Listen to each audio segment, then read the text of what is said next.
Imagine a town where the ground beneath your feet is on fire, not for a day, not for a year, but for over a century. A place where smoke rises from cracks in the earth like the breath of some ancient dragon sleeping below. Where children walk to school across land, so hot it could cook an egg. Where families live in homes that could collapse into burning sinkholes at any moment.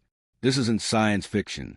This is Jharia, India, and its hellish secret has been burning since before your great-grandparents were born.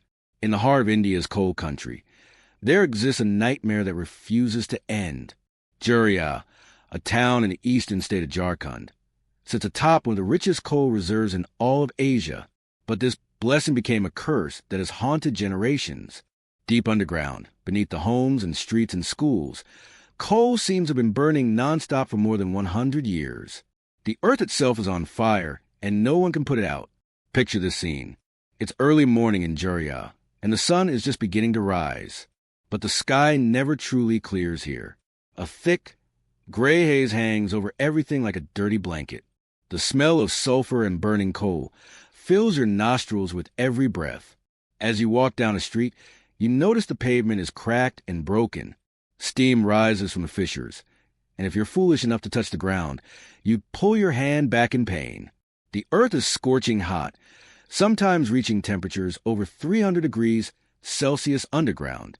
Children emerge from their homes, school bags slung over their shoulders, navigating a landscape that looks more like a war zone than a neighborhood.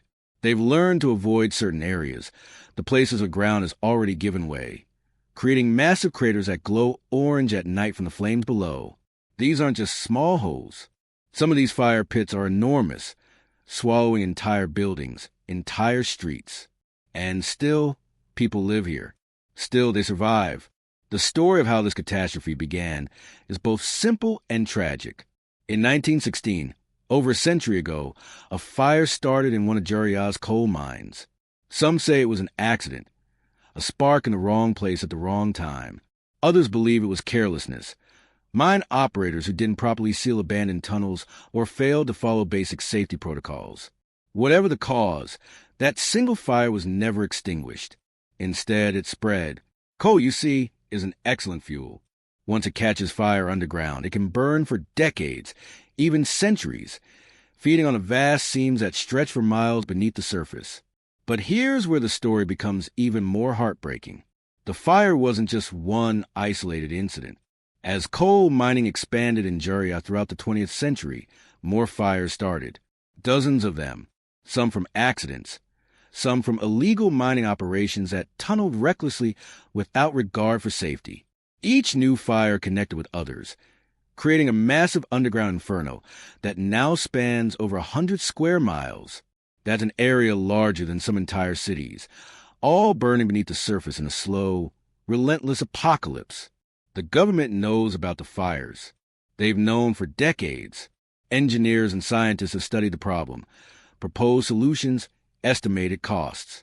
The Indian government has even relocated some families, moving them from the most dangerous zones to new settlements. But here's the cruel reality. There are still hundreds of thousands of people living directly above the flames. Why? Because moving that many people, building new homes, creating new infrastructure, it all costs billions of dollars. Money that never seems to materialize. And so the people of Jharia wait, living on borrowed time in a town that could literally collapse beneath them. The health effects are devastating. Imagine breathing air thick with coal smoke and toxic gases every single day of your life. Carbon monoxide, sulfur dioxide, methane, all of it seeping up to the ground and into people's lungs. Respiratory diseases are epidemic here. Asthma, tuberculosis, chronic bronchitis. These aren't rare conditions in Jharia, they're normal. Children grow up with stunted lung development. The elderly struggle to breathe. And yet, what choice do people have? This is their home. Their families have lived here for generations. The mines, dangerous as they are, provide the only income many families have ever known. Walking through Jharia feels like stepping onto another planet. In some areas, the landscape has been completely transformed by the underground fires. What were once flat fields are now jagged, apocalyptic wastelands. The ground has subsided in places, creating bizarre geological formations that shift and change as the coal burns away beneath them. At night, if you stand in the right spot, you can see the glow, a hellish orange light emanating from cracks in the earth, as if someone left the gates of the underworld slightly ajar. The irony is almost unbearable. Jharia exists because of coal. The town grew, prospered, and thrived because of the black gold beneath its feet. Coal brought jobs, money, development. It built schools and hospitals and roads. But now that same coal is destroying everything it created. The fires consume an estimated 10 million tons of coal every year. That's coal that could have been mined and sold. Coal that could power homes and factories across India. Instead, it burns uselessly underground, creating nothing but smoke and suffering. Scientists have proposed various solutions to extinguish the fires, but each comes with enormous challenges. Some suggest flooding the mines with water, drowning the flames. But the coal seams are so extensive and so deep that you'd need to pump in millions upon millions of gallons, and even then, there's no guarantee it would work.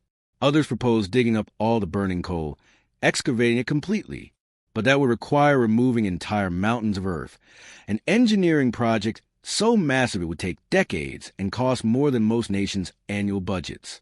The simplest solution, cutting off the oxygen supply by sealing the mines, can't work because the fires have created so many cracks and fissures that the earth is too fractured to seal effectively.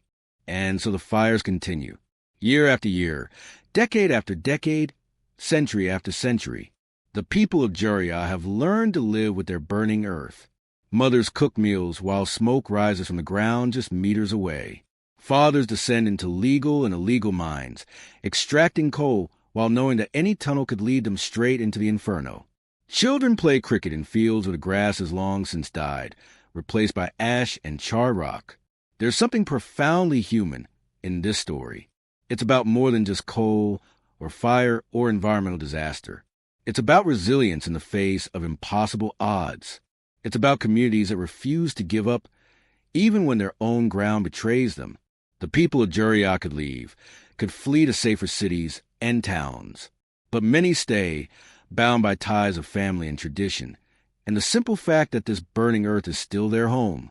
The eternal fires of Jharia stand as a warning to the world. They remind us that our relationship with the earth is fragile, that our hunger for resources can create consequences that outlive us by generations. Those fires that started in 1916 are still burning today. And unless something dramatic changes, they'll still be burning when your grandchildren are adults. They'll still be burning 100 years from now, maybe 200, slowly consuming the ground beneath Jharia, until there's nothing left but ash and memory. This isn't just a story about India or about coal mining. It's a story about what happens when short-term thinking meets long-term consequences. It's a story that should matter to all of us, wherever we live, because the fires of Jharia are a mirror reflecting our own choices about the planet we're leaving behind. If this story moved you, if it made you think about the world differently, then do me a favor. Hit that subscribe button right now. Join our community of curious minds who want to understand the incredible, sometimes heartbreaking, always fascinating stories happening all around our planet. Turn on notifications so you never miss another deep dive into the places and events that shape our world. And leave a comment below. Tell me what you think. Tell me if you'd heard about Jharia before, or if the story shocked you like it shocked me. Let's keep this conversation going.